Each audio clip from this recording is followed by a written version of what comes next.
મારું નામ અસ્મિતાબેન ગઢવી છે। હું હોમયનગર શેરી નંબર 1, 2, 3 ને 4 થી અમે બધા લેડીઝ અહીંયા આવ્યા છીએ।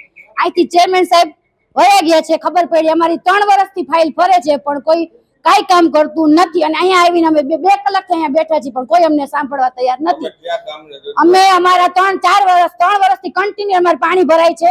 એક વર્ષે ઓછું, બીજા આ વખત અમારા નીચલા માળ ડૂબી જશે। અમારા ઉપર મકાન છે નહીં તો અમારી વસ્તુ અમારે ક્યાં મૂકવાની? હવે તમારા ઘરે મૂકી જાય તો કયો, તો તમારા ઘરે આવીને મૂકી જાય। અનાજ બગડે, ઘરની ઘર વખરી બગડે, વસ્તુ તો આપણે બીજે બગડી ગઈ તો ફરી અનાજ તો 12 વર્ષનું મહિનાનું વર્ષનું ભેગું તો લેવું કે ન લેવું અમારે। અને અહીંયા અમે આવ્યા છીએ તો અહીંયા વયા ગયા છે, અગાઉથી ફોન થઈ જાય છે, ફાઇલ દબાવી દે છે। 3 વર્ષથી આના પ્રશ્ન લઈને અમે રોજ આવી છે 3 વર્ષ। અને પાણી ભરાવાનું કારણ આજુબાજુમાં કેટલા વિસ્તાર ગટર ઉપર મકાન થઈ ગયા છે, જ્યાં ગટર પાણીની નિકાલી છે ને ત્યાં ઉપર મકાન થઈ ગયા છે। અને ઉપરવાસનું પાણી બધું અમારે આવે છે। અને કોટ બની ગઈ છે ઈ ઉપરના વિસ્તારમાં છે, હમણાં ઓલું સાયન્સ નું બને છે ઈ ઉપરના વિસ્તાર, રેલવે સ્ટેશન નવું જાશે, રોડ બનશે ઈ અમારે, તો અમારે જ પાણીનો ભોગ બનવાનો। અમારે છેલ્લા 3 વર્ષથી હોમયનગર શેરી નંબર 2, હોમયનગર શેરી નંબર 3, હોમયનગર શેરી નંબર 4 આ 3 વર્ષથી અમારે પાણીનો પ્રશ્ન છે। અમારા બધાના ઘરોમાં પાણી ભરાઈ જાય છે, પાણીમાં ઘર ભરાઈ જાય છે અને માલ સામાન બધો બગડી જાય છે।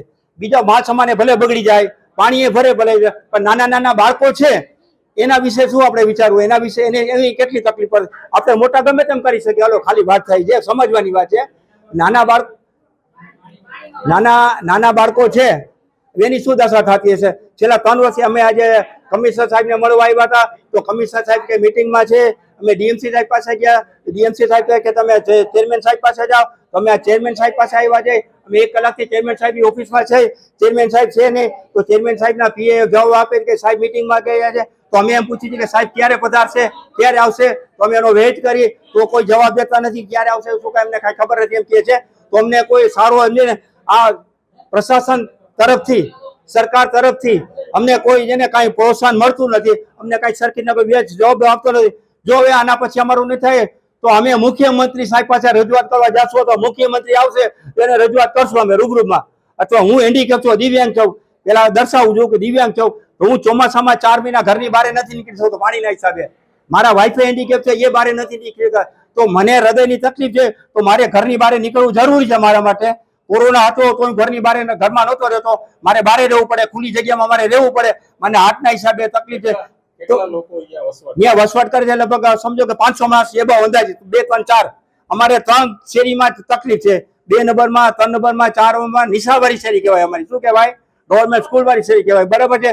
કોઈ બધા આવી જાય છે, બધા જોઈ જાય છે, બધા નિરીક્ષણ કરી જાય, કોઈ આનો કઈ ઉકેલ નથી લાવતા, સમજી ગયા? છેલ્લા 3 વર્ષ થયા અમારા કોર્પોરેટ સાહેબ આવે છે, અમારા ધારાસભ્ય સાહેબ આવે છે, બીજા નંબરમાં અમે મ્યુનિસિપાલિટીમાં આજે છેલ્લા 3 વર્ષથી અમે બધું બધી નકલો રવાના કોપી બધું આપી છે। કોઈ આનો છે ને કોઈ ડિસિઝન લેતું નથી, કોઈ નિર્ણય લેતું નથી, બધા વાતો કરે થઈ જશે પણ થઈ જવાની કઈ લિમિટ હોય કે ના હોય? 4 મહિના, 6 મહિના, વર્ષ, 2 વર્ષ, 3 વર્ષ કઈ કામ તો થવું જોઈએ ને। બીજા મોટા બધા છે ત્યાં કામ થાય, મોટા પૈસાવાળા છે એની તમે એરિયામાં જાઓ બધું સુમસામ, તમને કઈ કચરો જોવા ના મળે, એના રોડ જોવા મળે।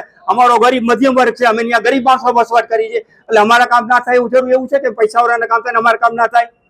અને આ સાહેબના રજૂઆત કરવા ગાંધીનગર જાય, રીવાબા સાથે લઈને, કોર્પોરેટર સાથે લઈને, ચેરમેન સાહેબ સાથે, કમિશનર સાહેબ સાથે આનો ઉકેલ આ વર્ષે આવી જવો જોઈએ કોઈ પણ સંજોગોમાં, કારણ કે આ કોઈ કરવાનું કામ નથી આવવા। અમારા એરિયામાં કોઈ કરવાનું કામ નથી, અમારા એરિયામાં 10 લાખ રૂપિયા સુધીનું કામ પતી જાય એમ છે જો કરવા ધારે તો।